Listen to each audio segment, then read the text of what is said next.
राधे राधे, हरे कृष्ण। आप सभी का दिन शुभ हो।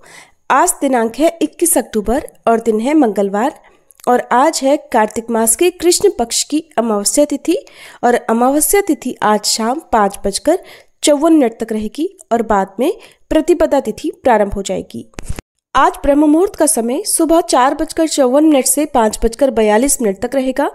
सूर्योदय होगा सुबह 6:30 पर और सूर्यास्त होगा शाम 5:52 पर। राहु काल का समय रहेगा दोपहर 3 बजे से 4:30 बजे तक। आज आप सुनेंगे कार्तिक मास महात्म्य का 15वां अध्याय। उससे पहले सुनिए शालिग्राम भगवान जी की कहानी। किसी गांव में एक बुढ़िया माँ थी। उन्होंने शालिग्राम जी की सेवा का संकल्प लिया हुआ था और वह प्रतिदिन नियम से शालिग्राम भगवान की सेवा किया करती थी। कार्तिक मास में एक बार वह गंगा स्नान का विचार कर अपनी पड़ोसन से कहने लगी, बहन, मैं गंगा जी स्नान करने जा रही हूँ, तुम मेरे शालिग्राम जी को रख लो और जब तक मैं नहीं आऊं तब तक उनकी सेवा कर देना।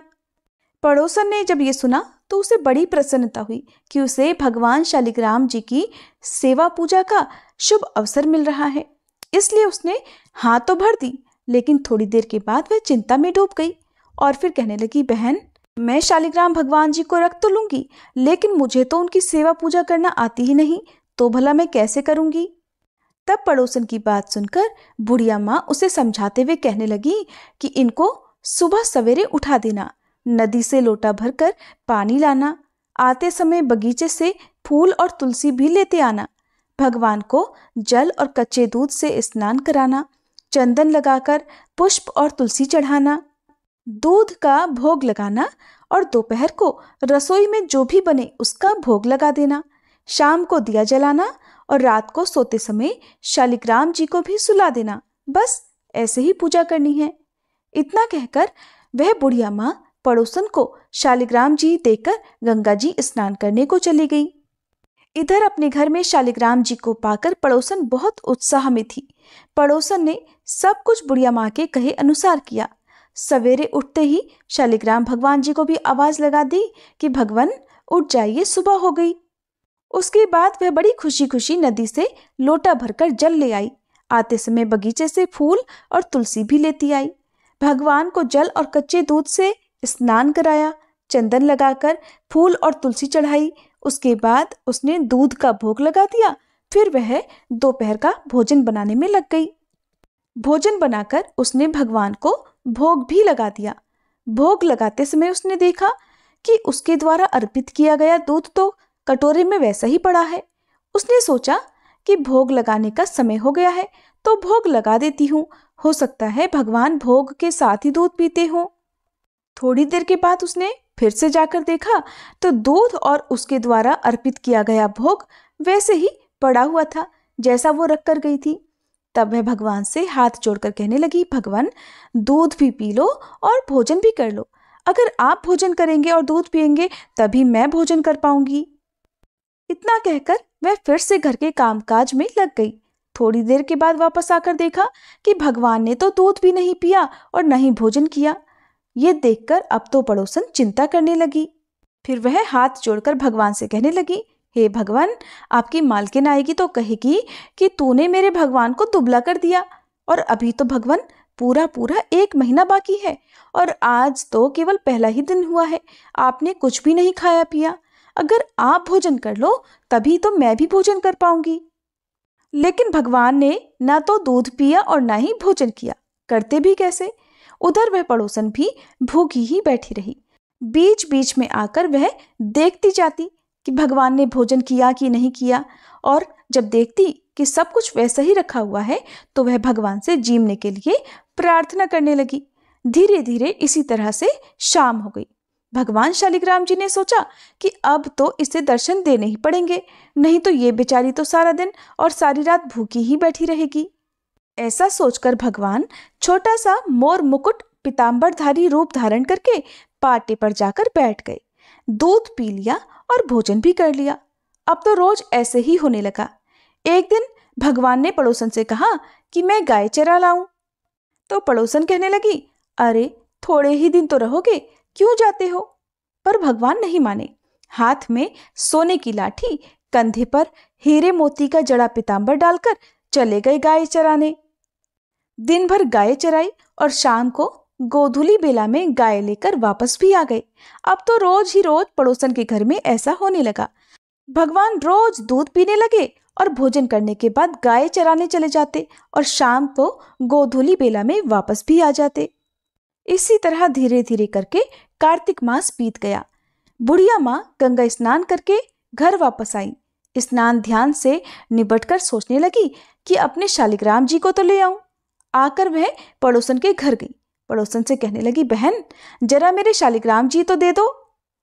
तो पड़ोसन कहने लगी, माँ जी शालिग्राम जी तो शाम को आएंगे, तब ले जाना। अब तो बुढ़िया माँ शालिग्राम जी के लिए जिद करने लगी।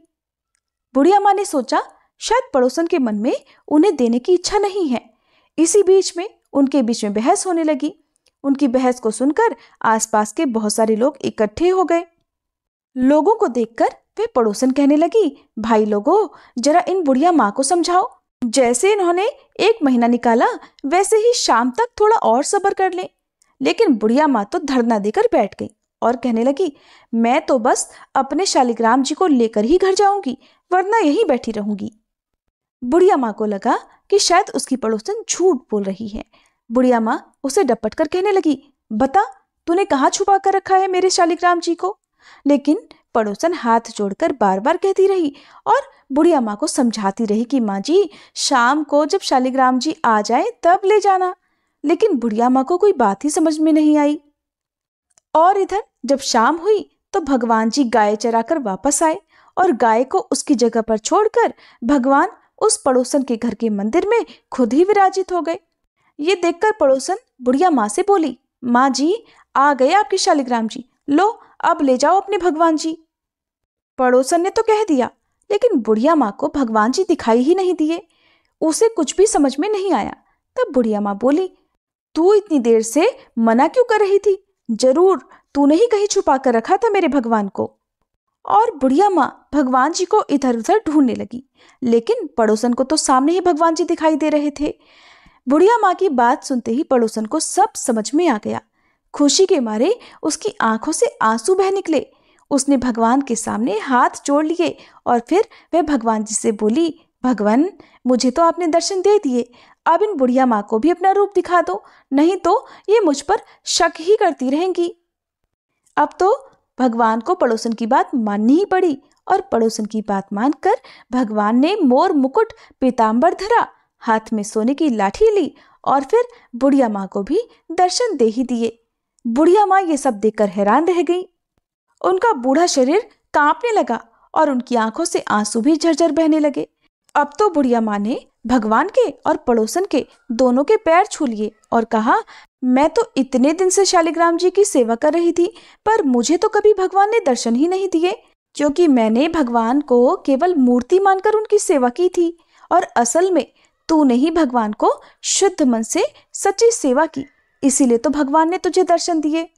हे भगवान, जैसे आपने उन्हें दर्शन दिए वैसे सबको देना। कथा अधूरी हो तो पूरी करना, पूरी हो तो मान करना। इस कथा को कहने सुनने और हुंकारा भरने वाले सभी की मनोकामनाएं पूर्ण करना। प्रेम से बोलिए शालिग्राम भगवान की जय।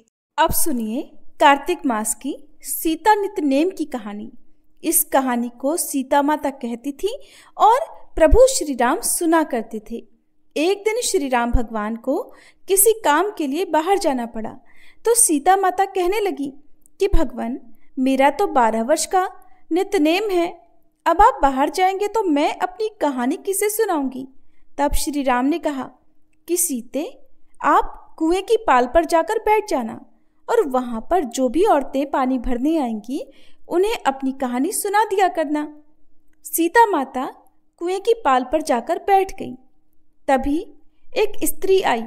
उसने रेशम की जरी की साड़ी पहन रखी थी और सोने का घड़ा ले रखा था। सीता माता उसे देखकर कहने लगी, बहन मेरा 12 वर्ष का नित्यनेम सुन लो। पर वह स्त्री बोली कि मैं तुम्हारा नित्यनेम सुनूंगी तो मुझे तो घर जाने में देर हो जाएगी और मेरी सास मुझसे झगड़ा करेगी। इसलिए उसने कहानी नहीं सुनी और अपने घर चली गई। लेकिन उसके घर जाते ही उसकी रेशम जरी की साड़ी फट गई। सोने का घड़ा मिट्टी के घड़े में बदल गया। सासू ने देखा तो पूछा, अरे बहू, ये किसका दोष अपने सिर लेकर आ गई है? बहू बोली, माँ जी, कुएं पर एक औरत बैठी थी। उसने अपनी कहानी सुनने के लिए कहा, लेकिन मैंने नहीं सुनी। शायद उसी का ये फल मुझे मिला है। बहू की बात सुनकर अगले दिन वही साड़ी और वही घड़ा लेकर सास कुएं की पाल पर गई। सास को वहीं पर सीता माता बैठी मिली तो माता सीता ने कहा, बहन, मेरी कहानी सुन लीजिए। सासू बोली, एक बार छोड़, मैं तो 4 बार कहानी सुन लूंगी। तब सीता माता बोली, राम आए लक्ष्मण आए, देश के पुजारी आए, नित नेम का नेम लाए, आओ राम बैठो राम, तपी रसोई जीमो राम, माखन मिश्री खाओ राम, दूध पताशा पियो राम, सूत के पलका मोठो राम, शाल दुशाला पोठो राम, शाल दुशाला ओढ़ो राम। जब बोलूं राम ही राम, राम सवारे सबके काम, खाली घर भंडार भरेंगे, सबका बेड़ा पार करेंगे। श्री राम जय जय राम। सासू बोली, बहन, कहानी तो बहुत अच्छी लगी। फिर कहानी सुनकर सासू घर चली गई और उसकी साड़ी फिर से रेशम जरी की बन गई। मिट्टी का घड़ा भी फिर वापस से सोने के घड़े में बदल गया। बहू ने देखा तो कहने लगी, सासू माँ, आपने ये सब कैसे किया? सासू बोली, बहू, तू दोष लगा कर आई थी और मैं अब दोष उतार कर आ रही हूँ। बहू ने पूछा कि माँ जी, वह कुएं वाली स्त्री कौन है? सासू ने बताया कि वह तो सीता माता थी। वो पुराने से नया कर देती हैं, खाली घर में भंडार भर देती हैं।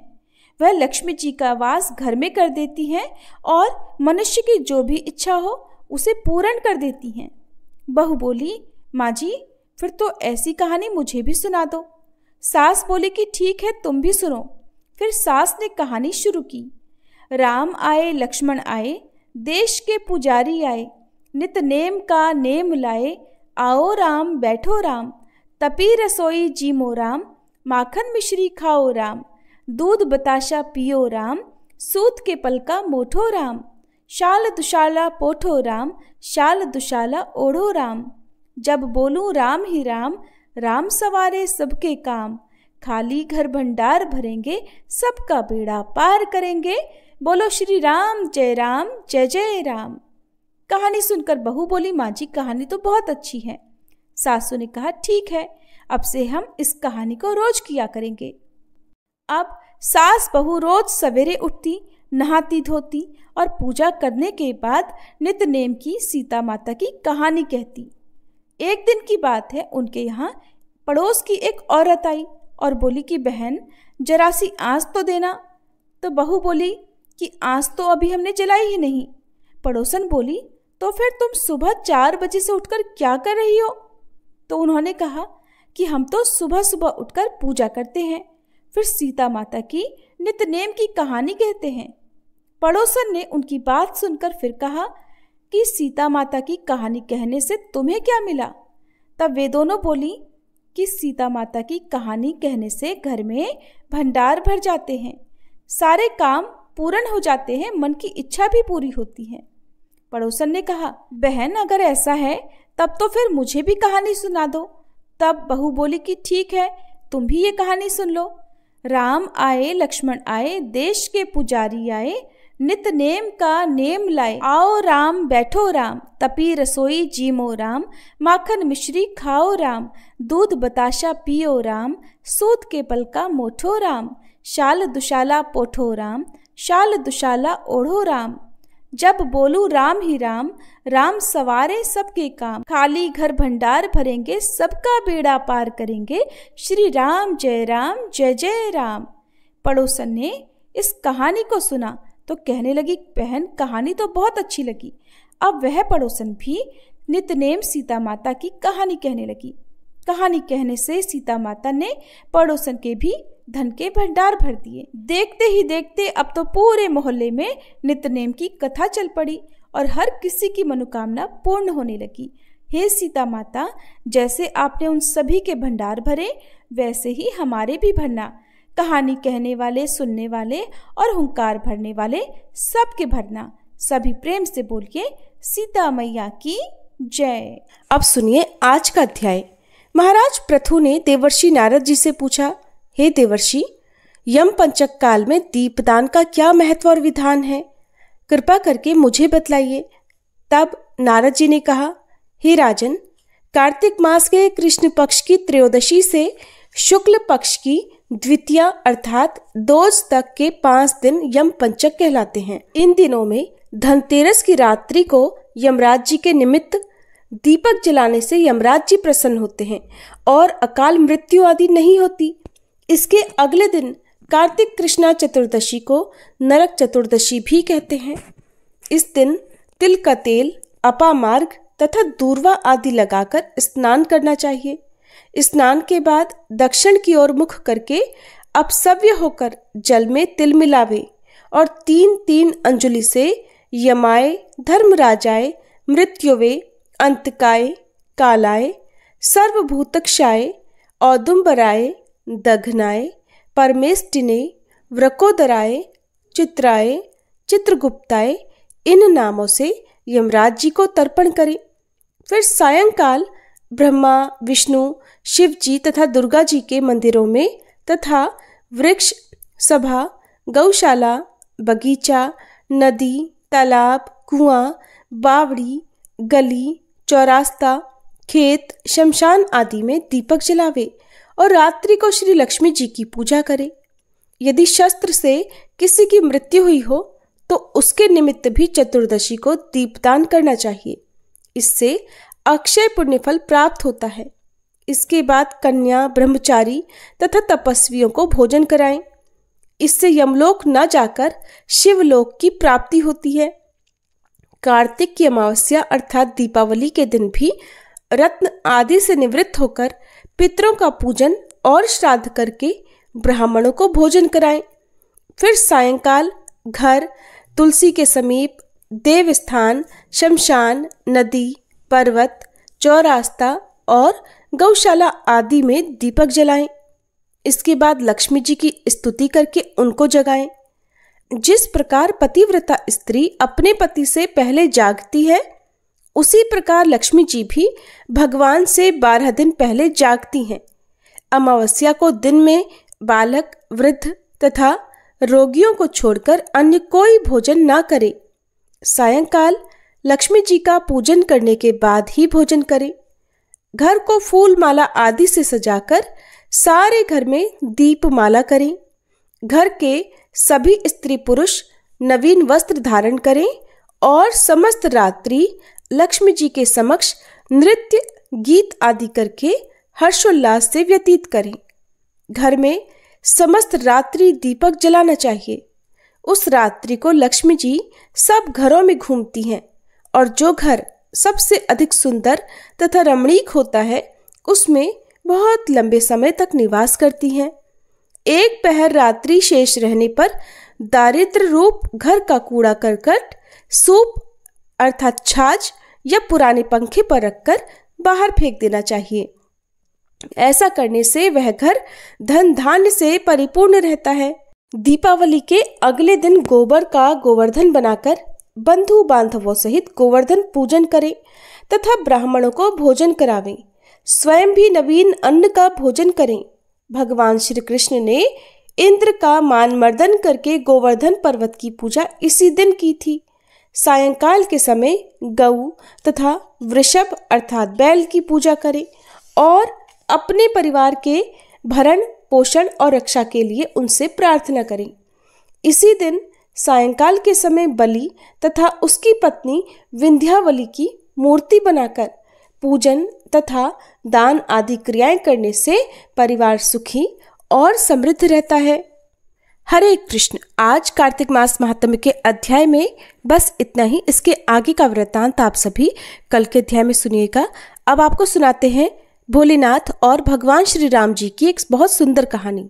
एक समय की बात है जब श्री राम जी वनवास समाप्त होने के बाद राज सिंहासन पर बैठे हुए थे।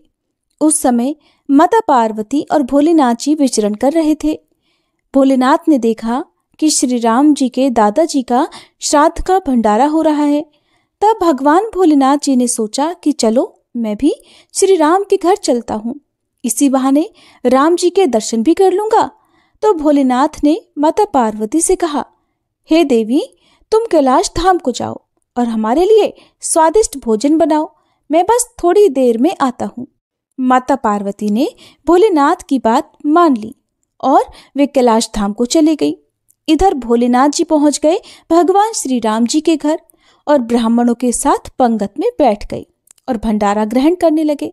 आसन पर विराजमान सभी ब्राह्मणों को माता सीता ने पेट भरकर भोजन कराया। उसके बाद सभी ब्राह्मण भोजन करके उठकर चले गए, लेकिन भोलेनाथ बैठे रहे। भोलेनाथ भी एक ब्राह्मण के रूप में भंडारे में गए हुए थे। तब माता जानकी ने लक्ष्मण जी की धर्मपत्नी उर्मिला से पूछा कि सभी ब्राह्मण चले गए।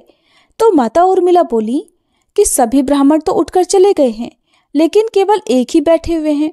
तब माता जानकी जी बोली, अच्छा कोई बात नहीं, थोड़े ज्यादा भूखे होंगे, इसलिए इन्हें अच्छे से भोजन करा दो।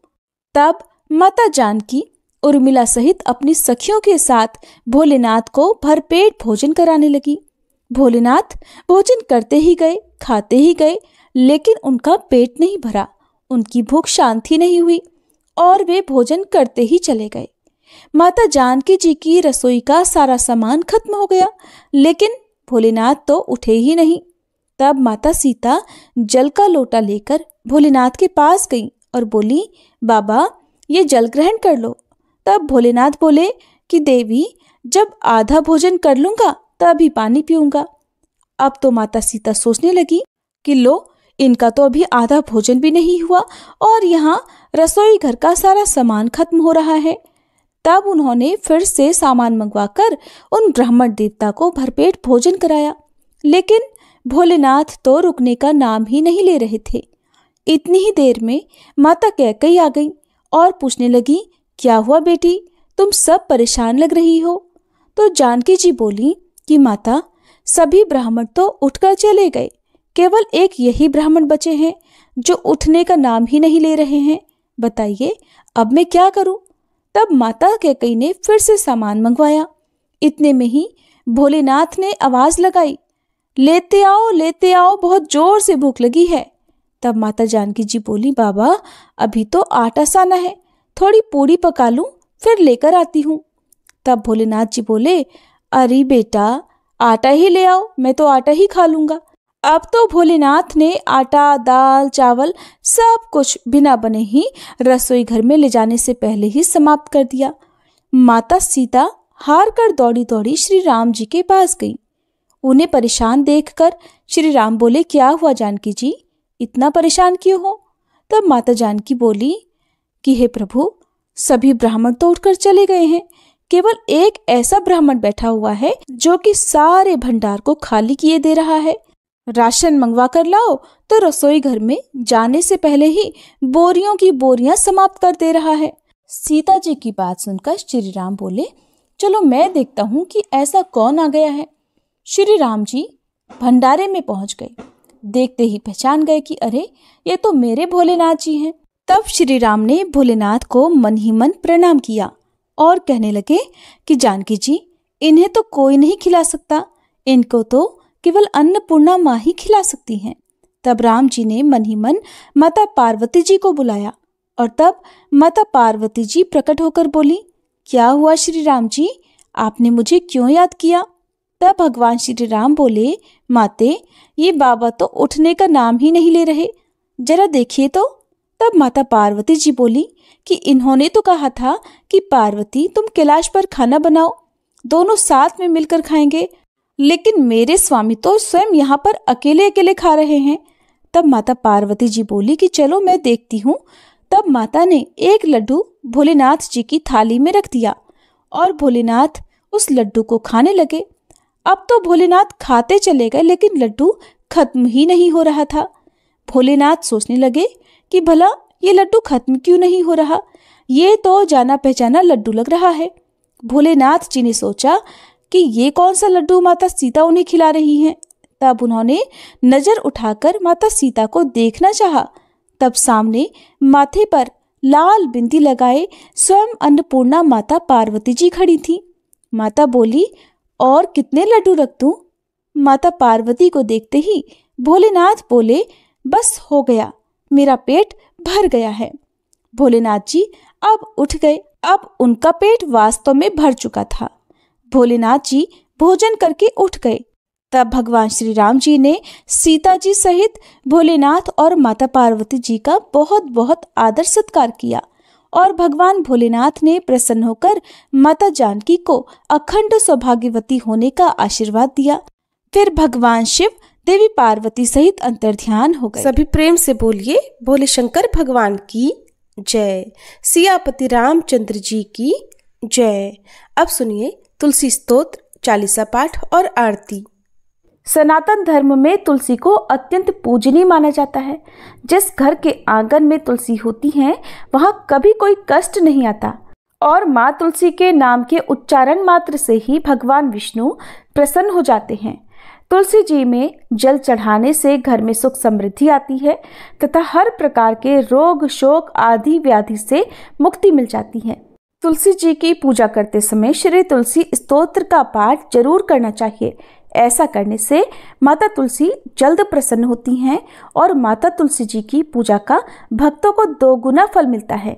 तो प्रिय श्रोताओं, अब आपको पुंडरीकृत तुलसी स्तोत्र का हिंदी अनुवाद सुना रहे हैं। आप सब भी मन में श्रद्धा रखकर तुलसी स्तोत्र का हिंदी अनुवाद सुनिए। देवी तुलसी माँ को मेरा प्रणाम है, मैं आपको नमन करता हूँ। हे विश्व की पालक, आप श्री हरि की परम प्रिय हैं। हे देवी, आपकी शक्ति के कारण ब्रह्मा से लेकर सभी देवता इस संपूर्ण संसार को बनाए रखने और उसका अंत करने में सक्षम है। इसका अर्थ है कि आपके कारण ही ब्रह्मा जी के साथ अन्य देवतागण सृष्टि के निर्माण, उसके पालन पोषण और विनाश में लगे हुए हैं। देवी तुलसी जी, आपको मेरा प्रणाम है। जो जीवन में कल्याण लाती हैं, उन देवी तुलसी को नमस्कार है। जो श्री विष्णु जी की प्रिय हैं और जो शुभ है, मुक्ति प्रदान करने वाली और समृद्धि प्रदान करने वाली देवी तुलसी को नमस्कार है। देवी तुलसी को नमस्कार है। हे देवी, कृपया मुझे सभी प्रकार के दुर्भाग्य और विपत्तियों से बचाए रखना। हे देवी, आपकी महिमा का वर्णन करना, यहाँ तक कि आपका स्मरण मात्र ही मनुष्य को पवित्र बना देता है। देवी तुलसी जी को प्रणाम। मैं देवी तुलसी को पूरी श्रद्धा के साथ प्रणाम करता हूँ, जो देवियों में सबसे प्रमुख है और जिनका तेजोमय रूप है, जिसे देखकर इस नश्वर संसार के सभी पापी अपने पापों से मुक्त हो जाते हैं। देवी तुलसी को मेरा प्रणाम है। इस पूरे विश्व को देवी तुलसी जी ने संरक्षित किया है, जिसमें गतिमान और अचल दोनों प्राणी शामिल हैं। देवी पापी व्यक्ति के सभी पापों को नष्ट कर देती हैं। एक बार जब वे उन्हें देखते हैं और भक्ति के साथ उनके सामने आत्मसमर्पण करते हैं, इसका अर्थ है कि माता तुलसी चर और अचर समेत पूरे जगत की रक्षा करती हैं और अपने दर्शन मात्र से ही पापी मनुष्यों के सभी पापों को नष्ट कर देती हैं, या फिर तुलसी जी के दर्शन मात्र से ही पापियों के पाप नष्ट हो जाते हैं। देवी तुलसी को मेरा प्रणाम है। जो भी श्रद्धा के साथ देवी तुलसी के सामने हाथ जोड़कर प्रणाम करते हैं, वे इस कलयुग के बंधनों को पार कर जाते हैं और सभी प्रकार के सुख और प्रसन्नता को प्राप्त करते हैं, फिर चाहे वह महिला हो, व्यापारी हो या अन्य कोई भी जन। देवी तुलसी को मेरा नमस्कार। देवी तुलसी के समान इस पृथ्वी पर और कोई देवता नहीं है। देवी विश्व को उसी प्रकार शुद्ध करती हैं जैसे वैष्णव भगवान विष्णु जी के संग से शुद्ध होते हैं। देवी तुलसी को मेरा प्रणाम। इस कलयुग में भगवान विष्णु जी के माथे पर तुलसी पत्र चढ़ाना भक्तों के मस्तक पर विष्णु जी के वरदान, कृपा और आशीर्वाद को हमेशा बनाए रखता है। इसका अर्थ है कि जो भी व्यक्ति इस कलयुग में भगवान श्री विष्णु जी के मस्तक पर तुलसी जी को अर्पित करता है, उसके ऊपर हमेशा भगवान विष्णु जी का आशीर्वाद बना रहता है। देवी तुलसी को नमस्कार है।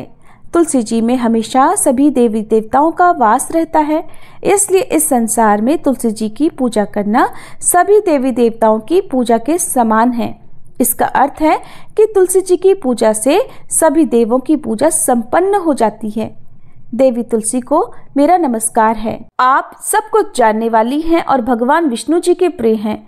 अपने भक्तों को आप सभी प्रकार की समृद्धि प्रदान करती हैं। देवी कृपया मुझे सभी प्रकार के पापों से बचाएं। हे देवी तुलसी जी को नमस्कार है। पहले के समय में यह भजन बुद्धिमान पुंडरीक के द्वारा हर रोज भगवान श्री विष्णु जी की पूजा करते हुए उन्हें तुलसी के पत्तों से अलंकृत करते हुए गाया जाता था।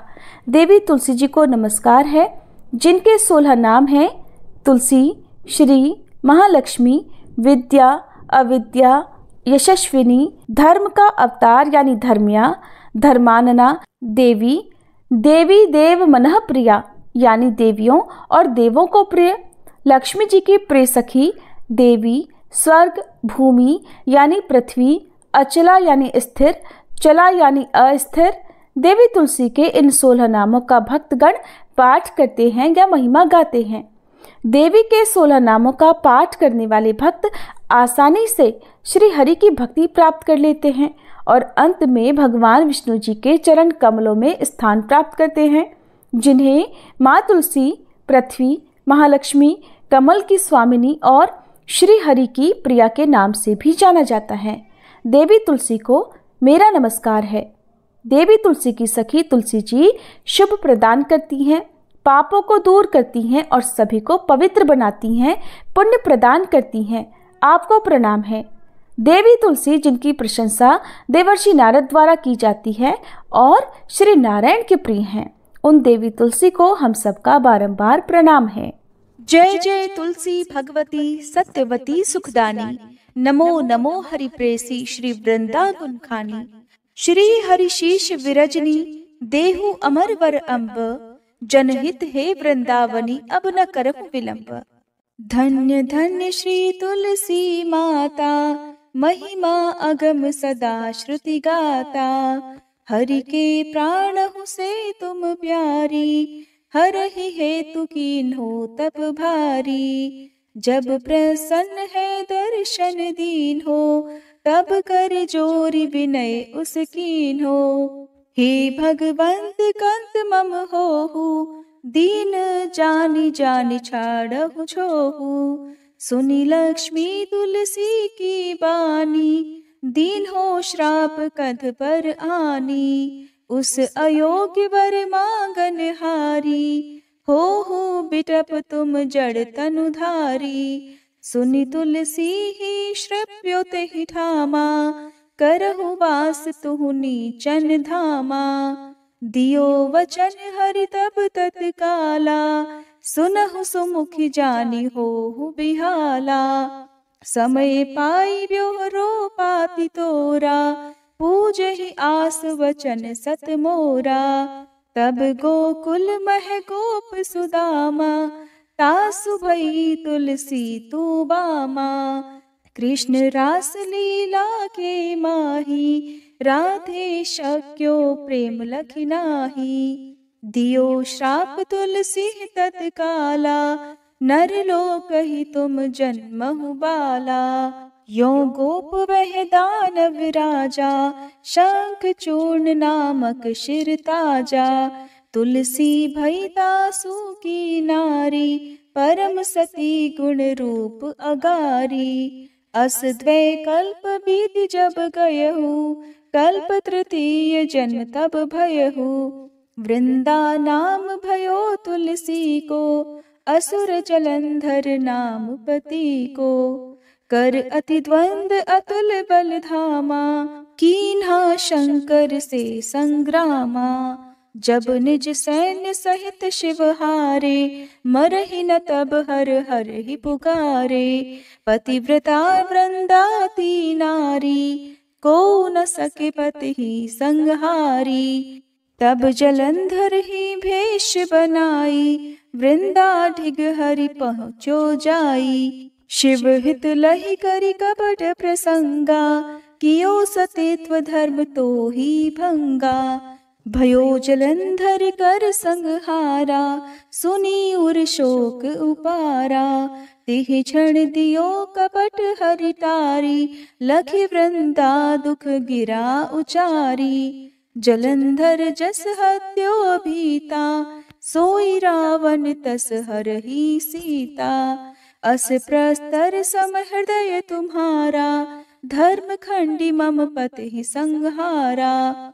यही कारण लहि श्राप हमारा, होवे तनु पाषाण तुम्हारा।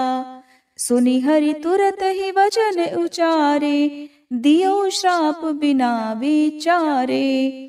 लख्यो ना निज करतूत पति को, छलन चाहियो जब पार्वती को। जड़ मति तुह अस हो जड़ रूपा, जग में तुलसी बिटप अनूपा। धग्व रूप हम शालिग्रामा, नदी गंडकी बीच ललामा। जो तुलसी दल हम ही चढ़ई है, सब सुख भोग परम पद पई है। बिनु तुलसी हरि जलत शरीरा, अतिशय उठत शीश उर पीरा। जो तुलसी दल हरि शिर धारत, सो सहस्त्र घट अमृत डारत।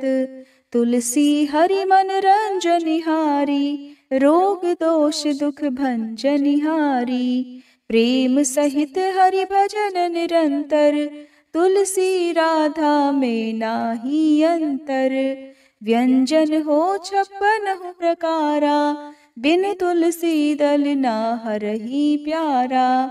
सकल तीर्थ तुलसी तरु छाही, लहत मुक्ति जन संशय नाही। कवि सुंदर इक हरि गुण गावत, तुलसी निकट सहस गुण पावत। बसत निकट दुर्वासा धामा, जो प्रयास ते पूर्व ललामा। पाठ करहि जो नित नर नारी, हो ही सुख भाषहि त्रिपुरारी। तुलसी चालीसा पढ़ी तुलसी तरु गृहधारी, दीप दान करी पुत्र फल पावहि बंध्यहु नारी। सकल दुख दरिद्र हरिहार हुए परम प्रसन्न, आशय धन जन लड़ही कर बसहि पूर्णा अत्र। लाही अभिमत फल जगत महिलाहि पूर्ण सब काम, जेहि दल अर्पहि तुलसी तह सहस बसहि हरि राम। तुलसी महिमा नाम लख, तुलसी सूत सुख राम। मानस 40 रच्यो, जग मह तुलसीदास। प्रेम से बोलिए तुलसी महारानी की जय। तुलसी महारानी नमो नमो, हरि की पटरानी नमो नमो। तुलसी महारानी नमो नमो, धन तुलसी पूरण तप कीनो। शालिग्राम बनी पटरानी नमो नमो। तुलसी महारानी नमो नमो, हर की पटरानी नमो नमो। जाके पत्र मंजरी कोमल, श्रीपति कमल चरण लपटानी नमो नमो। तुलसी महारानी नमो नमो, हरि की पटरानी नमो नमो।